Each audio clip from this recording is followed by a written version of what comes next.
Welcome to a Foxy Tech Tips tutorial on changing your emergency contact on iPhone.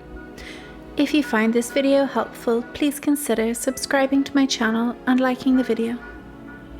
Open up the Health app on your phone. In the top right corner of the Health Summary page, you want to tap on your profile icon. Then select Medical ID. Now tap Edit in the top right corner. Scroll down to your emergency contacts.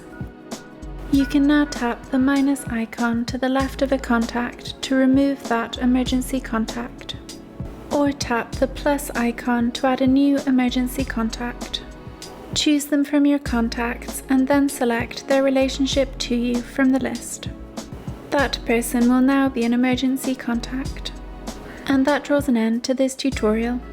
Please like the video if you found it helpful and subscribe to Foxy Tech Tips for more iPhone tips and tricks.